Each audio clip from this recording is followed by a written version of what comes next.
Now we are going to see the structure of sun part 2. तो हमने already we covered core, radiative zone, convective zone. So let us see what are solar surface में what are the layers. Again a quick revise. तो structure of sun में सबसे अंदर core है जो we already discussed. It is surrounded by radiative zone and radiative zone is surrounded by convective zone. Now again see it is surrounded by photosphere, chromosphere and corona. Again, this diagram show core is surrounded by radiative zone, which is surrounded by convective, then photosphere, lower chromosphere, upper chromosphere, and at last corona. So today we are going to cover photosphere, chromosphere, and corona.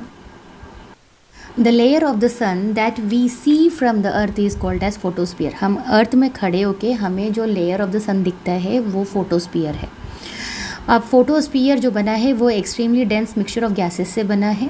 अब ये photosphere नाम कैसे आया है, photosphere नाम क्यों दिया है? फोटोस्फीयर, फोटो मीन्स लाइट और स्फीयर मीन्स लाइट का गोला. ठीक है, तो यहाँ पे क्या हो रहा है, जो फोटोन्स है अभी के इसके अंदर वाले फोटोन्स को एस्केप होने नहीं दिया जा रहा था, बट फोटोस्फीयर के जो फोटोन्स है वो वहाँ से एस्केप होके हम तक पहुँचता है. ठीक है, तो the word photosphere means light sphere. It is called surface of the sun. इसको सरफेस क्यों बोला जाता है? Because at the top of it the photons are finally able to escape to the space. The photosphere is about 500 kilometre thick. ये photosphere जो है वो 500 kilometre thick होने के चांसेस है. Okay, so the layer of the sun that we see from the earth is called photosphere. It is made of an extremely dense mixture of gases. It is called photosphere. The word photosphere means light sphere. It is called the surface of the sun because at the top of it the photons are finally able to escape to space. The photosphere is about 500 kilometers thick. Photosphere.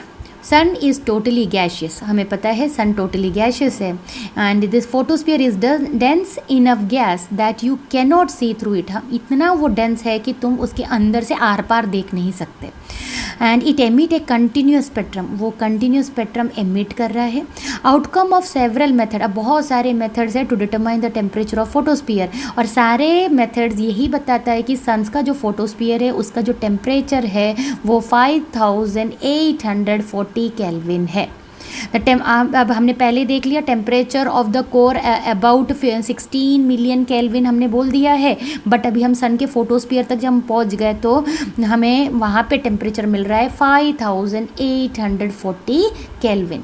Outside the photosphere is, अब ये photosphere को जिसने covering है photosphere को जिसने cover करके रखा है that is chromosphere. Outside the photosphere there is another spherical region called chromosphere. अभी आ रहा है chromosphere. Chromosphere is considered to be a part of solar atmosphere. Solar surface में है. फोटोस्फीयर को सराउंड कर रहा है क्रोमोस्फीयर. अभी क्रोमोस्फीयर ये नाम कहाँ से आया? क्योंकि ये रेड कलर लाइट एमिट करता है, ये शाइन करता है और इसने वहीं से इसका नाम आया है chromosphere. It take its name from the red light it shines. ये शाइन होता है रेड लाइट से. बट ये अगर हमने कंपेयर किया फोटोस्फीयर और क्रोमोस्फीयर का जो इंटेंसिटी हमने देखा तो जो क्रोमोस्फीयर की जो इंटेंसिटी है वो और डिम है अगर हमने फोटोस्फीयर के कंपेयर किया तो. So in comparison with the photosphere chromosphere is much dim in nature. The chromosphere is considered to be a part of a solar atmosphere along with the photosphere. It take its name from the red light it shines, though this light is much dimmer than that of the photosphere. Chromosphere. Here in chromosphere the body of the sun is gaseous. हमने बताया gaseous है. In fact the gaseous means primarily सबसे ज़्यादा क्या है, hydrogen है followed by helium. वो भी हमने देख लिया. Are almost completely ionized form में अवेलेबल है यहाँ पे. अब जैसे हमने बोला टेम्परेचर और डेंसिटी कैसा रहेगा, कोर की तरफ जैसे जैसे बढ़ते जाएंगे ये दोनों बढ़ते जाएगा. Temperature pressure and density increases from sun surface to the centre. सबसे ज़्यादा कोर का टेम्परेचर रहेगा, प्रेशर रहेगा और डेंसिटी रहेगा to the centre where energy is liberated by nuclear fusion process. वहाँ पे एनर्जी कैसे जनरेट हो रहा है? न्यूक्लियर फ्यूजन प्रोसेस से जनरेट हो रहा है. Corona. The corona is the outermost layer of the sun. अब ये डिवाइडेड इंटू दो भाग में, इनर कोरोना और outer corona. The inner corona is wispy hollow surrounding the sun. हमें जब कोरोना को देखते हैं इनर करोना को तो ऐसा लगता है कि कुछ विस्पी कुछ ना विस्पी यानी एक जैसे बोलते हैं ब्लू स्काई है, पूरा क्लियर स्काई है, पर कुछ छोटे छोटे क्लाउड्स है, तो जो क्लाउड्स है वो विस्पी लाइक दैट, ठीक है। तो ये भी वैसा ही लगता है। The inner corona can be seen easily during total eclipse of the sun. Total eclipse of the sun के टाइम पे ही हमें उसका इनर करोना दिखता है। Inner corona stretches out more than 1 million kilometre into space. ये 1 million kilometre into space में वो stretch हुआ है, फैला हुआ है, और इसका जो टेम्परेचर है वो 20 लाख के केल्विन के करीब है। अब यहाँ रीज़न अभी भी नहीं पता इसका टेम्परेचर सडनली कैसे बढ़ गया, जबकि हमने फोटोस्फीयर में 5840 कुछ केल्विन बोला था, बट यहाँ पे टेम्परेचर एकदम बढ़ गया। But we do not really understand why it is high. अभी भी साइंटिस्ट लोग उसका रीज़न फाइंड आउट करने में लगे हुए हैं। द कोरोना एमिट मेनी, अब क्या क्या एमिट करता है, X-rays, magnetic field etcetera it emits. तो X-rays and magnetic field dominate the matter in it, वहाँ पे ज़्यादा ये दोनों पाए जाते हैं। At times open field lines can develop, वहाँ पे ओपन फील्ड लाइन्स भी डेवलप होता है। तो at times open field lines develop होता है। This open field lines which are the sources of, यहाँ पे सोलर विंड मूव होता है बिकॉज ऑफ दिस, हम which are sources of solar wind, और high speed low density stream of particles, वो उसका मूवमेंट यहाँ पे देखने के लिए हमें मिलता है because of this open field lines जो डेवलप हो रहा है from the inner corona. Just inner corona को सराउंड कर रहा है outer corona. Just outside the inner corona lies the outer corona. The outer corona extend well beyond earth and interact with earth magnetic field. ये outer जो corona है वो interact करता है अर्थ के मैग्नेटिक फील्ड तक, वो इतना फैला हुआ है कि वो अपने अर्थ के मैग्नेटिक फील्ड तक वो इंटरैक्ट करता है।